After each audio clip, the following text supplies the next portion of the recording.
షర్మిలక్కకి మరి ఏఐసిసి నుంచి వచ్చినటువంటి పెద్దలకు, మా ముఖ్యమంత్రి గారు రేవంత్ రెడ్డి గారికి, డిప్యూటీ సీఎం బట్టి విక్రమార్క గారికి, అతిరథ మహారథులందరికీ, నా తోటి మంత్రులకు, ఈ కార్యక్రమానికి విచ్చేసిన రాజశేఖర రెడ్డి కుటుంబ సభ్యులందరికీ కూడా నా హృదయపూర్వక నమస్కారం.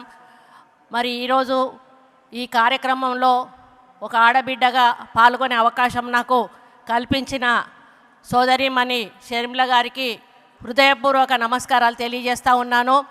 నేను ఈరోజు ఒకటి వస్తుందని అనుకోలేదు.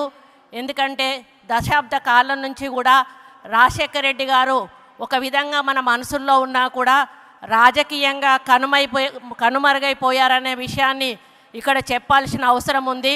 మరి ఆయన ఒక నాయకుడిగా పేరు తెచ్చుకున్నా కూడా కొన్ని రాజకీయ మార్పుల వలన ఆయన పేరు మరుగున పడిపోయిన విషయం మనందరికీ కూడా తెలుసు.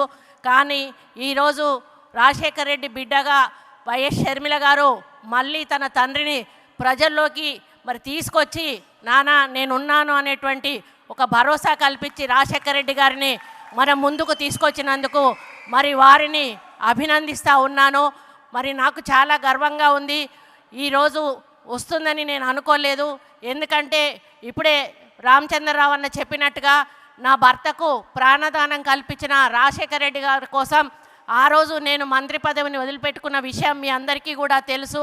చాలామంది తర్వాత నన్ను అడిగారు, నీ ఒక్కరోజు కూడా బాధపడలేదా నీ మంత్రి పదవి వదులుకున్నందుకు అంటే నేను ఒకటే మాట చెప్పాను, అటువంటి నాయకుడి కోసం ఒక మంత్రి పదవి అనేది తృణప్రాయంగా వదిలేయడం మామూలు విషయం, అది పెద్ద గొప్ప విషయం కాదు అని చెప్పి నేను ఏ రోజు కూడా బాధపడలేదు.